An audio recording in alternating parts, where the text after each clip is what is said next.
Dear student, Fourier series BTech और BSc का एक बहुत ही इंपॉर्टेंट टॉपिक है। तो आज से मैं स्टार्ट करने जा रहा हूँ फोरियर सीरीज। इसके 1 बाय 1 लेक्चर मैं अपलोड करूंगा। लेकिन फोरियर सीरीज जानने से पहले मुझे कुछ बातों का पता होना चाहिए, कुछ फार्मूले मुझे पता होने चाहिए, कुछ फंक्शन की डेफिनेशन मुझे पता होनी चाहिए। तो उन्हीं को मैं स्टार्ट करूंगा। तो फर्स्ट लेक्चर हमारा डिवोटेड है किसके लिए? Pre requisite for Fourier series. तो 1 बाय 1 में कुछ डेफिनेशन आपको बताने जा रहा हूँ जिनकी मुझे बार बार फोरियर सीरीज में जरूरत पड़ेगी। तो सबसे पहला मेरे पास है जो डेफिनेशन है वो है पीरियोडिक फंक्शन।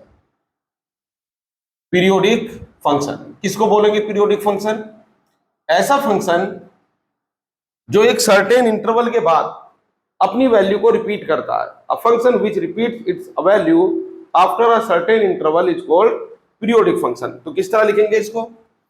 ध्यान देंगे। A function F x is said to be a periodic function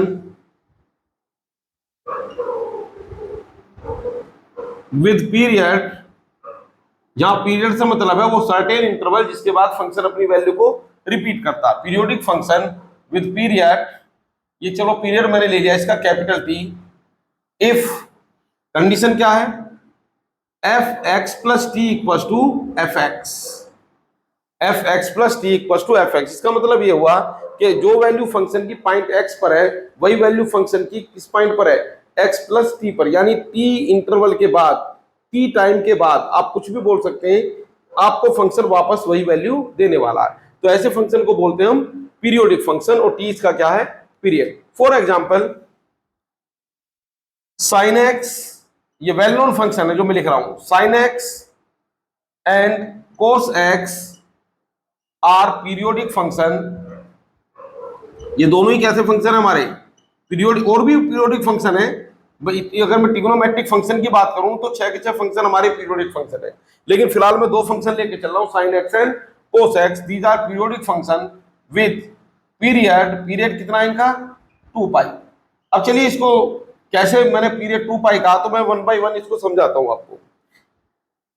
F x equal to, चलिए पहले साइन एक्स लेके चलता हूं।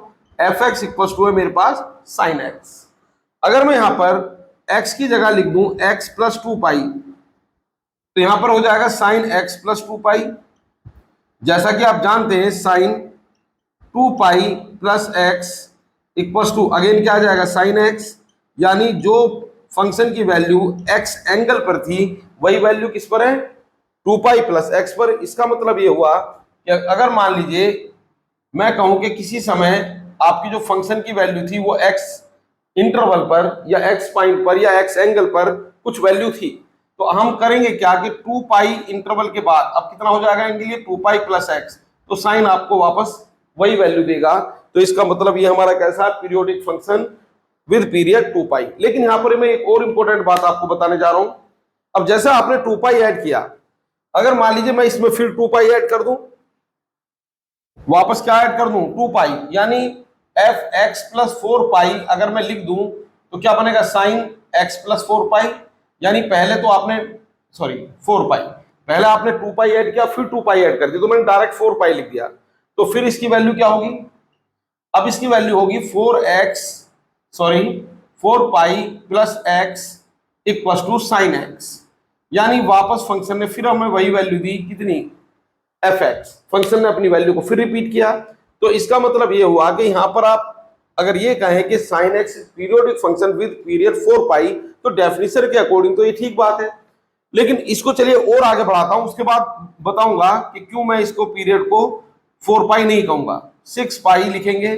फिर यही कहानी आपकी बनेगी, साइन एक्स प्लस 6 पाई। तो ये मेरे पास आ गया साइन 6 पाई प्लस एक्स। तो कितना बन जाएगा ये? Sine x. तो इसके हिसाब से पीरियड हमारा कितना होना चाहिए? 6 पाई। ध्यान देंगे, अगर एक बार फंक्शन का पीरियड टी आ गया तो उसका पीरियड ट्वाइस टी, 4t, या मतलब टी बार बार आप अगर ऐड करते जाएंगे तो फंक्शन अपनी वैल्यू को बार बार रिपीट करता जाएगा। तो इसमें जो लीस्ट वैल्यू है उसी को हम पीरियड कहेंगे। तो हर 2 पाई इंटरवल के बाद, after every gap of 2 pi, function अपनी वैल्यू को रिपीट करेगा।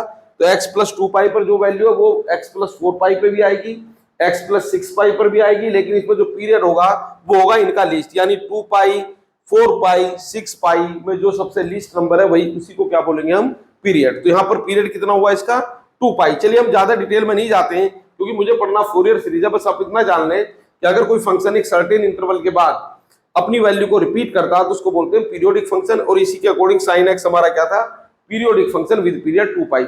सिमिलरली कोस एक्स भी हमारा क्या होगा, पीरियोडिक फंक्शन विद पीरियड 2 पाई। तो जैसे आपने साइन के लिए प्रूव किया है, इसी तरह आप यहाँ पर कोस के लिए भी प्रूव कर सकते हैं, वो मैं प्रूव करने फिलहाल नहीं जा रहा हूं। मैं आता हूं इसकी और एक इंपॉर्टेंट डेफिनेशन पर, जिसका नाम है even function and odd function.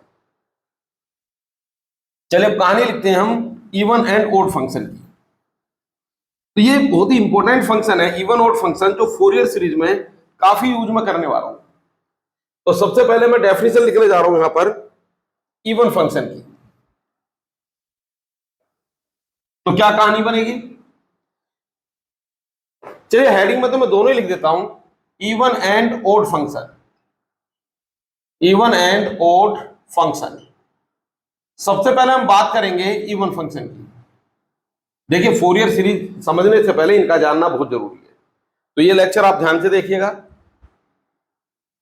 तो इवन फंक्शन किसको कहेंगे, मान लीजिए एक फंक्शन है मेरे पास, suppose f x is a function, ये कोई भी एक आर्बिट्रेरी फंक्शन मैंने ले लिया।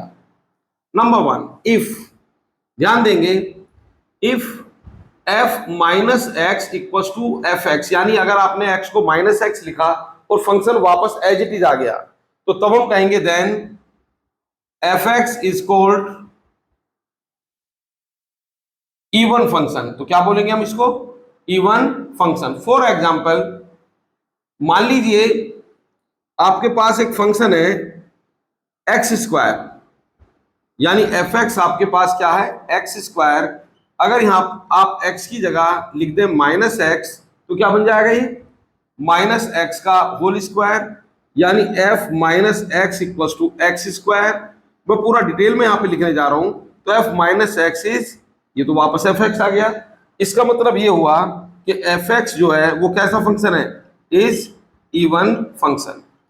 अच्छा, इवन ऑड फंक्शन का यूज मैं करूंगा इंटीग्रल में, और बेसिकली फोरियर सीरीज में आपको इंटीग्रल ही करने हैं, तो इनका यूज हो जाया करेगा इवन ऑड फंक्शन का। तो फिलहाल मैंने डेफिनेशन किसकी लिखी है यहाँ पर, इवन फंक्शन की। सेकंड, ऑड फंक्शन किसको कहेंगे, इफ फंक्शन तो यही है हमारा F x, if f minus x, यानी मैंने एक्स को रिप्लेस कर दिया किससे, माइनस एक्स से, और फंक्शन आ गया वापस f x but with negative sign, यानी function repeats its value but with negative sign. तो ऐसे फंक्शन को हम क्या कहेंगे, then f x is called, तो हम एफ एक्स को बोल देंगे ऑड फंक्शन। क्या बोल देंगे एफ एक्स को, ऑड फंक्शन। चलो इसका भी एक एग्जांपल ले लेते हैं। तो क्या एग्जांपल इसका होगा, एक एग्जांपल मैंने इसका लिखा, f x is equal to, ध्यान देंगे student, x cube plus 2x, और मैंने यहां पर x को रिप्लेस कर दिया किससे, माइनस एक्स, तो ये बनेगा माइनस एक्स का होल क्यूब प्लस 2, x की जगह मैंने लिखा माइनस एक्स, तो ये रिजल्ट मेरे पास बना f minus x, this is minus x cube minus 2x, और ये बना f माइनस एक्स, माइनस यहां से कॉमन ले लीजिए, एक्स क्यूब प्लस 2x, और ये रिजल्ट मेरे पास आ गया f minus x is minus F x, और यहां से इंप्लाइज हुआ, देखिए फंक्शन ने अपनी वैल्यू को रिपीट किया विद नेगेटिव साइन, तो यहां पर हम कहेंगे F x is odd function. तो एफ एक्स हमारे पास कैसा फंक्शन हो गया, ऑड फंक्शन। क्लियर है। अब देखिए ये जो इवन ऑड फंक्शन की प्रॉपर्टी है, जो फंक्शन की डेफिनेशन है, इनको मैं यूज करूंगा कुछ इंटीग्रल में। तो इससे इंटीग्रेशन की प्रॉपर्टी पे मैं आता हूं। ये इंपॉर्टेंट प्रॉपर्टी है इंटीग्रेशन के लिए, तो इसको एक बार देख लीजिए आप। इवन फंक्शन में फंक्शन एज इट इज अपनी वैल्यू को रिपीट करेगा, और ऑड फंक्शन में फंक्शन अपनी वैल्यू को रिपीट करेगा विद नेगेटिव साइन। तो अब मैं आता हूं प्रॉपर्टी ऑफ डेफिनिट इंटीग्रल। मैं सभी प्रॉपर्टी के बारे में डिस्कस नहीं करूंगा, सिर्फ इवन ऑड फंक्शन की प्रॉपर्टी के बारे में डिस्कस करने जा रहा हूं। जैसा कि आप देख रहे हैं कि आज के जो लेक्चर में मैं क्या बताने जा रहा हूं आपको, pre requisite for Fourier series. तो जिस चीजों की मुझे जरूरत है मैं उनके बारे में ही बात करूंगा।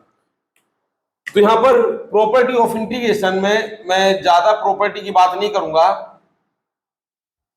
इवन ओड फंक्शन की प्रॉपर्टी की ही बात कर रहा हूं मैं। नंबर वन, ध्यान देंगे, एक इंटीग्रल है मेरे पास -a2 + a f(x) dx, definite integral. तो इंटीग्रेशन भी कैसा है मेरा? डेफिनिट।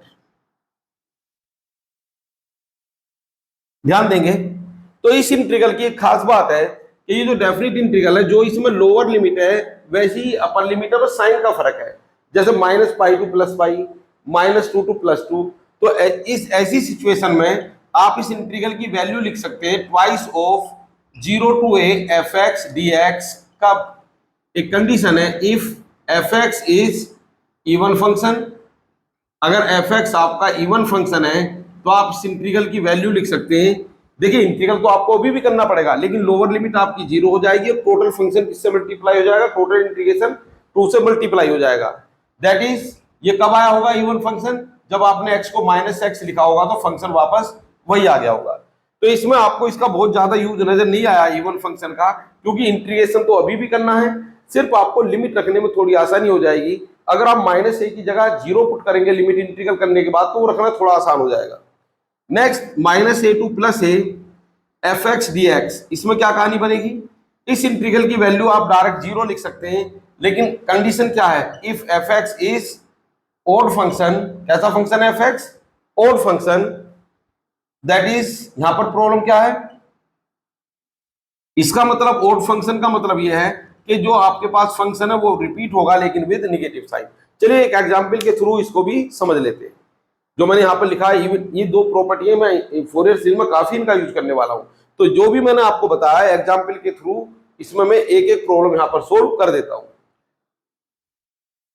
तो प्रॉब्लम क्या है?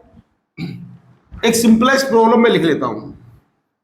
जैसे फर्स्ट प्रॉब्लम मैंने यहां पर लिखी, first problem -π to +π x² dx। अब ध्यान देंगे आप, ये फंक्शन है f(x), कितना है? x²।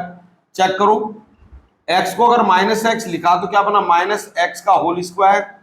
और f -x मैंने लिखा तो क्या बना? ये x²। और x² का मतलब तो f(x) है। इसका मतलब f(x) कैसा फंक्शन आ गया? ये तो इवन फंक्शन आ गया। अगर ये इवन फंक्शन है, देखिए ये बात मैंने दिखा दी, आप डायरेक्ट भी लिख सकते थे, सबको पता है x² इज इवन फंक्शन। तो आप इस इंटीग्रल को लिख सकते हैं ट्वाइस ऑफ, लोअर लिमिट क्या बन जाएगी? 0, upper limit remains as it is, मतलब पाई, और ये आ गया x² dx। तो ये आ गया ट्वाइस, और ये बना x³/3, और ये बना 0 to π। और ये कहानी मेरे पास बनी 2/3 x³ का मतलब π³ - 0, और ये बना 2π³/3। तो बच्चों ये रिजल्ट आ गया इस इंटीग्रल का। आप कह सकते हैं बहुत ज्यादा फायदा नहीं हुआ, क्योंकि x² का इंटीग्रल तो आप कर लेते, बस 0 की जगह लिमिट आपको क्या रखनी पड़ती? -π। लेकिन इसका फायदा भी है, सेकंड पार्ट में आपको इसका फायदा जरूर नजर आएगा। सेकंड मैंने लिया, इस बार फंक्शन मैंने थोड़ा सा चेंज किया, -π to +π मैंने ले लिया x³ + 2x। ये वही एग्जाम्पल लिया है जो मैंने आपको इवन ओड की प्रॉपर्टी में बताया था। तो यहाँ पर f(x) कितना है? हालांकि इसको आप रफ ही दिखा सकते हैं, इस तरह दिखाने की जरूरत नहीं है। तो f(x) है मेरे पास x³ + 2x, और यहाँ पर x की जगह क्या लिख दिया मैंने? -x, -x का होल क्यूब + 2, x की जगह -x, ये आ गया -x³ - 2x, माइनस ले लिया मैंने कॉमन, तो x³ + 2x, और ये आ गया मेरे पास -f(x). यानी फंक्शन ने अपनी वैल्यू को रिपीट तो किया, लेकिन विद नेगेटिव साइन। तो f(x) कैसा बन गया आपका? ये बना आपका ओड फंक्शन। और अगर f(x) आपका ओड फंक्शन है तो इस इंटीग्रल की वैल्यू क्या होगी? ये आपको एग्जाम में इस तरह लिखने की जरूरत नहीं होती, डायरेक्ट लिख दो, since f(x) is odd function, तो इस इंटीग्रल की वैल्यू आ गई 0। अगर आप इसका इंटीग्रल करने के बाद लिमिट रखेंगे तो आंसर आपका 0 ही आएगा। तो ये हमारी प्रॉपर्टी थी किसकी? इवन एंड ओड फंक्शन की। फोरियर सीरीज में बहुत वाइडली मैं इसको यूज करने वाला हूं। अब इसकी मैं आज के लेक्चर का एक लास्ट फार्मूला बताने जा रहा हूं इंटीग्रेशन करने का प्रोडक्ट रूल में, जो एक बहुत ही स्पेशल सा फार्मूला है। हो सकता है काफी बच्चे उसको जानते भी हों, लेकिन एक बार उसको आप अप्लाई करके देखिए, हो सकता है उसमें आप किसी और तरीके से करते हो। तो एक मैं आपको बहुत ही सिंपलेस्ट मेथड यहाँ पर बताने जा रहा हूं। तो क्या है वो सिंपलेस्ट मेथड? ये प्रोडक्ट रूल है, जैसा आप पहले अप्लाई करते थे लगभग वैसा ही है, थोड़ा बहुत उसमें मैं चेंज करूंगा। मान लीजिए आपके पास दो फंक्शन है u and v, remark note करके लिख देता हूं चलो। मान लीजिए दो फंक्शन है मेरे पास u एंड v, भी two functions, two functions, function भी किसके, functions of x, functions of x, clear है। और मैंने मान लिया सपोज जो du ओवर dx है उसको मैं रिप्रेजेंट करूंगा किससे, u डैश, और d2u ओवर dx स्क्वायर और du डैश ओवर dx, इसको रिप्रेजेंट किससे कर रहा हूं मैं, u डबल डैश से, एंड सो ऑन। इसी तरह जो v का इंटीग्रल है, इंटीग्रल ऑफ v, उसको मैं रिप्रेजेंट कर रहा हूं किससे, v1 से, और v1 के इंटीग्रल को किससे रिप्रेजेंट कर रहा हूं, v2, या आप ये भी कह सकते हैं v का इंटीग्रल दो बार कर दीजिए, चलो इस तरह लिख दो, दो बार इंटीग्रल, और v1 का इंटीग्रल वन टाइम, इसको किससे रिप्रेजेंट कर रहा हूं मैं, v2 से। ध्यान देंगे या तो v का दो बार इंटीग्रल करो या v1 का एक बार इंटीग्रल करो, एक ही बात है, एंड सो ऑन। यानी आप ये समझ सकते हैं कि जो डैश है वो तो रिप्रेजेंट कर रहा है फंक्शन के डिफरेंशिएशन को, और जो सफिक्स में 1 2 3 लिख रहा हूं वो रिप्रेजेंट कर रहा है इंटीग्रेशन को। तो ये मैंने क्यों बताया आपको, एक इंपॉर्टेंट फार्मूला में बताने जा रहा हूं। देन मेरे पास ये प्रोडक्ट है u और v का। खास बात ये है कि जो u है ये हमारा कैसा फंक्शन है, पोलिनोमियल। कैसा फंक्शन है, पोलिनोमियल। ध्यान देंगे इस पर, फोकस करेंगे। पोलिनोमियल फंक्शन का मतलब जैसे x, x square, x cube, या any result, any combination of x, x square type term. तो ये हमारा कैसा फंक्शन है, पोलिनोमियल। और v हमारा एक इंटीग्रेबल फंक्शन है जिसका इंटीग्रल किया जा सकता है। तो इस फार्मूले को आप एक ही लाइन में लिख सकते हैं, ठीक है, जो प्रोडक्ट रूल की तरह। तो किस तरह लिखेंगे, सबसे पहले आप क्या करेंगे कि एक ब्रैकेट का पेयर बनाएंगे। ब्रैकेट का पेयर मैंने तैयार किया, और जैसे आप प्रोडक्ट रूल में फार्मूला लगाते हैं वही लगाइए। यानी सबसे पहले क्या लिखेंगे आप, फर्स्ट फंक्शन u, और इसमें क्या लिखेंगे, सेकंड फंक्शन का इंटीग्रल। ऐसे लगा देते हैं आप, फर्स्ट फंक्शन और सेकंड फंक्शन का इंटीग्रल। अब आप इसको भूल जाइए। इसके बाद यहीं से स्टार्ट करेंगे आप, माइनस, फिर आप एक क्या करेंगे, पेयर बनाइए ब्रैकेट का, और क्या करेंगे, जो इसमें पहला वाला ब्रैकेट है उसमें तो लिखेंगे आप जो इससे पहले आपके पास पेयर था, पहले वाले ब्रैकेट का डिफरेंशिएशन, और दूसरे वाले में लिखेंगे आप दूसरे वाले ब्रैकेट का इंटीग्रेशन। ब्रैकेट की बात ब्रैकेट के अंदर ही रहेगी, अगर कोई प्लस माइनस है तो ब्रैकेट के अंदर ही आप लिखते जाइए। तो यहां पर आपने क्या लिखा, पहले जो पेयर था उसमें पहला फंक्शन, दूसरे का इंटीग्रल। इसके बाद जो नेक्स्ट पेयर आया उसमें पहले ब्रैकेट में पहले फंक्शन का डिफरेंशियल और दूसरे का इंटीग्रल। इसके बाद इस सिस्टम को बढ़ाते जाइए, प्लस फिर आप एक पेयर बनाइए। अब इसमें क्या आएगा, इसमें आएगा ये जो आपके पास सेकंड टर्म थी इसका डिफरेंशियल, यानी पहले वाले ब्रैकेट में डेरिवेटिव्स आएंगे और दूसरे वाले ब्रैकेट में इंटीग्रेशंस आएंगे। इसमें क्या आएगा, v2 का इंटीग्रल, फिर इसके बाद फिर माइनस, इसमें क्या आएगा, u डबल डैश का डिफरेंशियल, और इसमें क्या आएगा, v3 का इंटीग्रल। अगर फिर आगे बढ़ाना चाहते हैं तो प्लस, पहले ब्रैकेट में u ट्रिपल डैश का इंटीग्रल, और इसमें v4 का इंटीग्रल, और फिर माइनस। और ये कहानी आप जब तक चाहें लिख सकते हैं, लेकिन ये टर्मिनेट हो जाएगा फार्मूला जब आपके पास जो पहला ब्रैकेट है वो कहीं पर कांस्टेंट बन जाएगा। कांस्टेंट बनती फार्मूला टर्मिनेट हो जाएगा। उसका कारण यह है, जब आप नेक्स्ट ब्रैकेट लिखना चाहोगे तो पहले वाले ब्रैकेट का डिफरेंशियल करोगे जो कि 0 हो जाएगा। तो ये फार्मूला याद कर लीजिए आप। एक बार और बता देता हूं मैं, इस फार्मूले को एक बार और बताता हूं, हो सकता है आपको समझने में थोड़ी प्रॉब्लम रही हो, तो एक बार और समझिए। सबसे पहले आप फार्मूले को ऐसे ही स्टार्ट करेंगे जैसे प्रोडक्ट रूल में स्टार्ट करते हैं। तो इसमें क्या करोगे, जो पहला ब्रैकेट है उसमें लिख दोगे फर्स्ट फंक्शन, दूसरे में लिख दोगे सेकंड फंक्शन का इंटीग्रल, इसके बाद माइनस, फिर आप एक पेयर बनाएंगे ब्रैकेट का।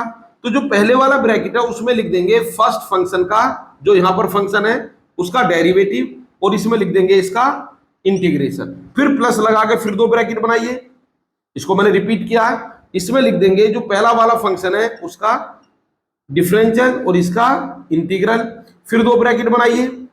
इसमें क्या लिख देंगे, जो फर्स्ट फंक्शन है इसका डेरिवेटिव और इसका इंटीग्रल, और ये आप लिखते जाइए जब तक आपके पास ये पहला वाला ब्रैकेट कांस्टेंट ना बन जाए।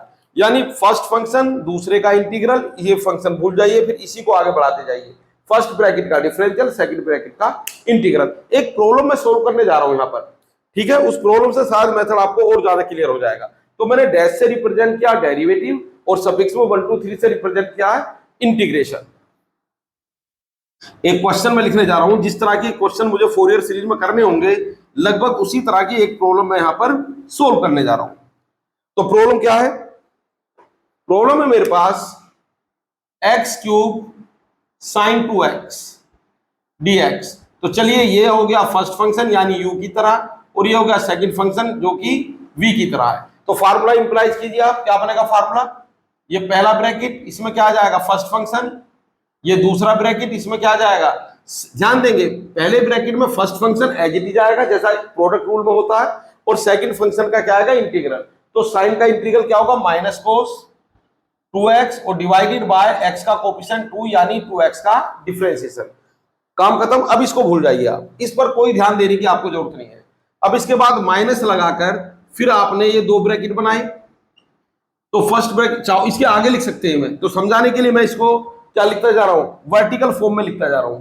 तो क्या करेंगे आप, अब इस फार्मूले को तो मैं भूल गया, इस रिजल्ट को यहां से आ गया, पहला फंक्शन दूसरे का इंटीग्रल, इसमें आएगा आपके पास पहले ब्रैकेट का डिफरेंशिएशन यानी 3x², और इसमें आएगा बच्चों सेकंड ब्रैकेट का इंटीग्रेशन।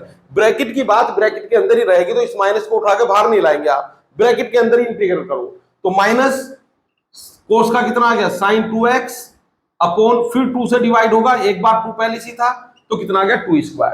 इसके बाद फिर आप साइन लगाएंगे प्लस का। मैंने क्या बताया, आप इसको राइट में लिखते जाइए, लेकिन समझाने की वजह से मैं इसको वर्टिकल फॉर्म में लिखता जा रहा हूं। तो अब क्या करेंगे, फिर पहले ब्रैकेट में क्या करेंगे आप, 3x² का डिफरेंशियल कितना आ जाएगा ये 6x, और सेकंड ब्रैकेट में क्या करेंगे आप, जो सेकंड ब्रैकेट था उसका इंटीग्रल। अब साइन का इंटीग्रल क्या होगा, साइन का इंटीग्रल होगा माइनस कोस, और माइनस कोस करेंगे तो मैंने कहा ब्रैकेट की बात ब्रैकेट के अंदर ही रहेगी। तो जब आप इस ब्रैकेट के अंदर साइन का इंटीग्रल करेंगे तो फिर एक माइनस आएगा, तो माइनस माइनस प्लस यानी कोस 2x, और 2 से डिवाइड होगा, 2² पहले से था क्या बना 2³ इसके बाद माइनस, एक बार प्लस लिखेंगे एक बार minus, plus minus plus minus, फिर इसका क्या करेंगे 6x का डिफरेंशियल, तो ये आ गया 6, और इसका क्या करेंगे cos x का इंटीग्रल, कोस का इंटीग्रल साइन ही रहेगा, साइन 2x अपॉन 2⁴। तो जैसा कि मैं बता रहा था कि एक स्टेज के बाद ही आपकी कांस्टेंट टर्म आ जाएगी और फार्मूला टर्मिनेट हो जाएगा। तो ध्यान देंगे अगर आप इसके बाद करना भी चाहो तो 6 का डिफरेंशियल क्या हो जाएगा 0, अब इसका इंटीग्रल क्या हो जाएगा minus cos 2x upon 2⁵ useless term है ये। इसके बाद जितनी भी टर्म लिखूंगा वो सब क्या आती जाएंगी, फर्स्ट ब्रैकेट क्या आता जाएगा उसमें 0। तो एक बात बताओ, जब आपके पास पहला ब्रैकेट कांस्टेंट बन जाए उसके बाद फार्मूला लिखने की आपको रिक्वायरमेंट ही नहीं है। तो ये फार्मूला हमारा हो गया टर्मिनेट। आप चाहो तो इसको सिंपलेस्ट फॉर्म में लिख सकते हो, जैसे इन दोनों को अगर मैं कंबाइन करूं तो -1/2 तो बाहर लिख दो, ये बना x³ cos 2x। Second term की बात करूं तो ये माइनस माइनस क्या हो गया प्लस, क्या बना 3/4, और ये कितना बना x² sin 2x। अगर मैं थर्ड टर्म की बात करूं तो कितना आएगा ये 6/8, 6/8 का मतलब आ गया 3/4। भाई 6/8 आ रहा है मेरे पास, तो 2 से मैंने 6 को और 8 को 2 से डिवाइड कर दिया, तो कितना बनेगा ये x × cos 2x। इसके बाद ये जो टोटल टर्म है मेरे पास कोस का इंटीग्रल तो साइन ही रहा था, तो आ गया माइनस, ये बना मेरे पास 6/16 यानी 3/8, 3/8, और कितना रिजल्ट आ जाएगा ये समझ रहे हैं, 6/16 को लिखा मैंने 3/8, ये आ गया sin 2x, और यही मेरे पास फाइनल रिजल्ट है। तो बच्चों ये इंटीग्रल करने का एक आसान तरीका है, और आप देखेंगे फोरियर सीरीज में जनरली मुझे इसी टाइप के इंटीग्रल करने होंगे। तो नेक्स्ट लेक्चर में मैं स्टार्ट करूंगा एग्जैक्टली फोरियर सीरीज। ये लेक्चर मैंने लिखा था किसके लिए, फोरियर सीरीज पढ़ने के लिए, जिन चीजों की मुझे जरूरत होगी, ज्यादा जरूरत होगी, उनके बारे में मैंने इसको बता दिया। तो लेक्चर आप ध्यान से देख लीजिए, और मिलते हैं नेक्स्ट लेक्चर में नेक्स्ट वीडियो के साथ, जिसमें मैं आपको बताऊंगा फोरियर सीरीज के बारे में। Thank you very much.